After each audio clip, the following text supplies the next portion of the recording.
It's time for your U.S. Sailing video podcast with Amy Quigley, presented by Alpha Graphics. Design, copy, print, communicate. Visit them online at alphagraphics.com. U.S. Sailing, your passion organized. Find more information online at ussailing.org. Hello, I'm Amy Quigley, and welcome to this special edition of U.S. Sailing's video podcast presented by Alpha Graphics. On November 9th, 2008, 30 skippers left the harbor of Le Sable d'Olonne in France to embark on a grueling race, the non-stop around-the-world single-handed Vendée Globe race. The sailors will pass the three Great Capes, marking the southern tips of the African, Australian, and American continents. Among the skippers competing in the race is Rich Wilson, the lone American in the race and a proud U.S. Sailing member.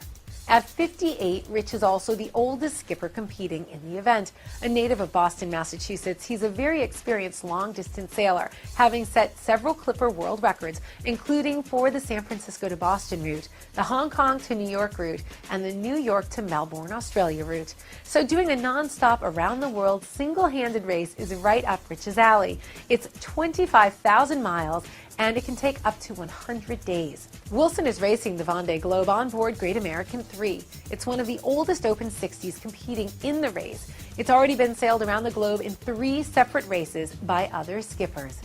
We caught up with Rich before the Vendée Globe started and asked him some pre-race questions. Yeah, my name is Rich Wilson. I'm in Le Sable d'Olonne in France with the boat Open 60 Great American 3. About ready to start the Vendée Globe race on Sunday. I think probably every skipper in the fleet has a bit of nervousness going for them at this point. It's an awful long race. It's an awful tough race, and the boats are big and demanding, and there are things that can go wrong. So, of course, I think that if you didn't have any nervousness going off on something like this, I think probably not as well prepared. Rich, how have you prepared for the race? There are many parts of preparation. The boat has to be ready, and that's been a 2.5-year long project. Some new sails and rigging and so forth. So quite a lot of preparation goes into something like this, for sure. So what's it like to be by yourself 24/7, having to overcome obstacles such as weather, icebergs, boat maintenance, and lack of sleep, just to name a few? Being alone on the boat for 24 hours, there's a distinction between solitude and being solo. The solo part of it is what creates the problem. If there's a problem with the boat, then there's nobody here to help, and the boats are big, the sails are big, and we're going to be in the middle of this race in parts of the world where help is not readily available, so it's quite a challenge that way. What drives you to want to do this type of race? For a sailor, it's the most challenging race there is in the world, bar none. And as well, for me personally, I consider myself a professional educator, not a professional sailor. We have a very large school program in the U.S. We have 25 newspapers in the U.S. that will be publishing a 15-part series that I'll write from the boat at sea. We probably have 300,000 school kids participating in the program. So that's a major motivating factor for me.